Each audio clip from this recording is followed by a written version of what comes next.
سلام مسنون UTC قاسمی میں آپ تمام ناظرین کا خیر مقدم ہے۔ امید کرتا ہوں کہ آپ لوگ خیر و عافیت سے ہوں گے۔ آج کی اس ویڈیو میں ہم لوگ پڑھیں گے خواجہ الطاف حسین حالی کی حالات زندگی و ادبی خدمات کو۔ یہ ویڈیو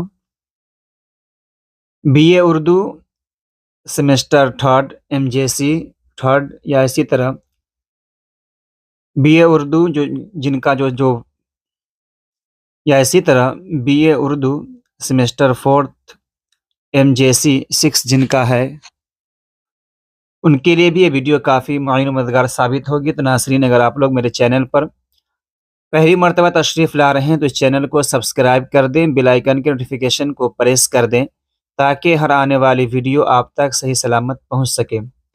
آئیے ناظرین، اسکرین پہ دیکھیں خواجہ الطاف حسین حالی حالات زندگی و ادبی خدمات۔ الطاف حسین حالی اردو ادب کے اہم ترین ستونوں میں شمار ہوتے ہیں۔ اردو شاعری میں نظم نگاری کو فروغ دینے والے شعراء میں حالی کو امتیازی مقام حاصل ہے۔ 3rd سیمسٹر میں الطاف حسین حالی کی نظم نگاری اور برکھا رود جو ان کی نظم ہے، ان کا خصوصی مطالعہ پڑھنا ہے۔ انہوں نے اپنی پوری زندگی اردو شعر و ادب کی خدمت کے لیے وقف کر دی۔ حالی ایک باکمال نثر نگار، منفرد لب و لہجہ کے مصنف، اردو کے پہلے نقاد، سوانح نگار، تبصرہ نگار تھے۔ اردو تنقید کی تاریخ میں ان کی تصنیف مقدمہ شعر و شاعری کو ویسے ہی اہمیت حاصل ہے جیسے یونانی ادب میں بوتیقہ کو حاصل ہے۔ بوتیقہ یہ قوی ہے، شاعر ہے، اس کو حاصل ہے۔ ناظرین، BA سیمسٹر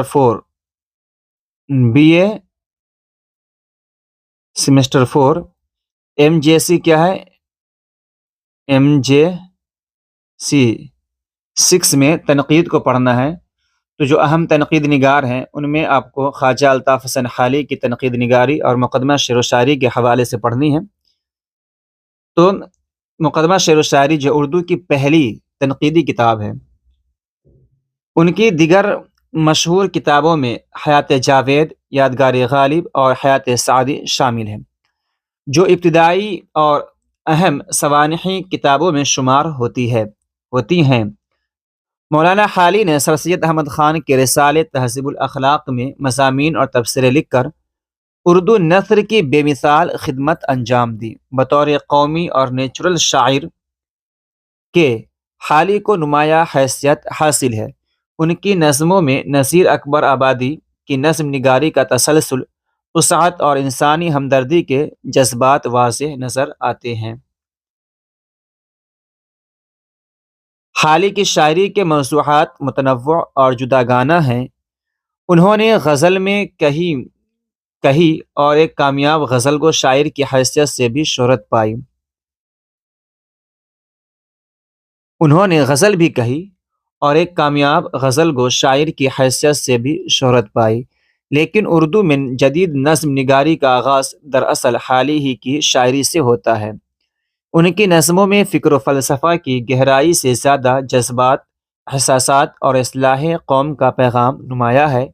ان کا اسلوب سادہ، مؤثر اور مقصدیت سے بھرپور ہے۔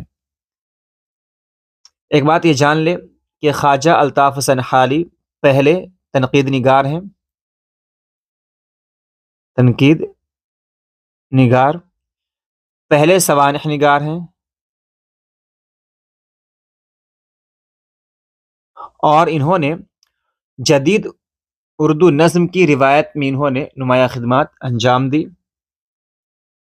آگے دیکھیں ناظرین، الطاف حسین حالی کے بزرگ ہرات افغانستان کے رہنے والے تھے۔ ان کے جد حالہ خواجہ ملک علی ایک عالم و فاضل شخص تھے، اور ان کا خاندانی سلسلہ حضرت ابو ایوب انصاری رضی اللہ تعالیٰ عنہ سے جا ملتا ہے۔ اگر معروضی سوالات کے اندر آ جائے کہ خواجہ الطاف حسین حالی کا سلسلہ کس صحابی سے ملتا ہے، تو کیا ہے؟ حضرت ابو ایوب انصاری سے۔ ان کی 15ویں پشت میں خواجہ عزبخش پیدا ہوئے جو حالی کے والد تھے۔ تو حالی کے خواجہ الطاف حسین حالی کے جو والد ہیں ان کا نام ہے خواجہ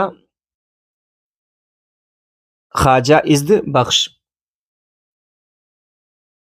خواجہ عزت بخش نے اپنی زمین پر سکونت اختیار کی اور اپنے بیٹے حالی کی تعلیم کا اچھا انتظام کیا۔ حالی 1837 میں پانی پت کے قریب سونی پت گاؤں میں پیدا ہوئے۔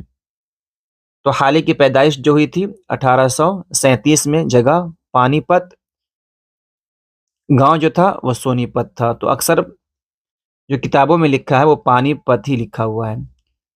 5 سال کی عمر میں ان کی تعلیم شروع ہوئی اور انہوں نے قرآن پاک حفظ کر لیا۔ اس کے بعد انہوں نے عربی، فارسی اور دینی کتابوں کا مطالعہ کیا۔ 9 سال کی عمر میں والد کا انتقال ہو گیا۔ 9 سال کی عمر میں والد کا انتقال ہو گیا، جس کے بعد ان کے بڑے بھائی خواجہ امداد حسین نے پرورش کی اور تعلیم کی ذمہ داری سنبھالی۔ گھر کے کمزور مالی حالت کی وجہ سے حالی باقاعدہ اسکول میں تعلیم حاصل نہ کر سکے۔ اس زمانے میں کم عمری میں شادی کا رواج عام تھا۔ خاندان کے بڑوں نے 17 سال کی عمر میں حالی کی شادی کر دی، لیکن حالی مزید تعلیم حاصل کرنا چاہتے تھے، اسی لیے وہ ایک رات چپکے سے گھر سے نکل کر دہلی چلے گئے۔ ناظرین، ویڈیو کیسی لگ رہی ہے؟ ویڈیو پسند آ رہی ویڈیو کو لائک کریں، کمنٹ کریں، اپنے دوست احباب کو شیئر کریں۔ آئیے آگے دیکھیں۔ 1854 میں دہلی پہنچ کر انہوں نے جامع مسجد کے قریب ایک مدرسے میں تعلیم شروع کی۔ اس وقت دہلی میں مرزا غالب مصطفیٰ خان شیفتہ کا بڑا نام تھا۔ حالی نے پہلے شیفتہ بعد میں غالب سے شاعری کی تربیت حاصل کی۔ جو غالب جو ہیں مرزا حالی کے استاد ہیں، اور شیفتہ بھی۔ 1 سال بعد گھر والوں کے کہنے پر وہ واپس پانی پت چلے گئے اور 1856 میں حصار کے ڈپٹی کمشنر کے دفتر میں ایک معمولی ملازمت اختیار کی۔ کچھ عرصہ بعد لاہور میں رہے، پھر دہلی گئے جہاں اینگلو عربک اسکول میں استاد مقرر ہوئے۔ چند سال بعد سر سید احمد خان کے بلانے پر علی گڑھ گئے جہاں MAO کالج میں لیکچرر کے طور پر کام کیا۔ سر سید احمد خان کے مشورے پر 1879 میں انہوں نے اپنی مشہور نظم مدو جزر اسلام لکھی، جو بعد میں مسدس حالی کے نام سے مشہور ہوئی۔ انہوں نے علی گڑھ تحریک میں بڑھ چڑھ کر حصہ لیا اور کالج کی ترقی میں اہم کردار ادا کی۔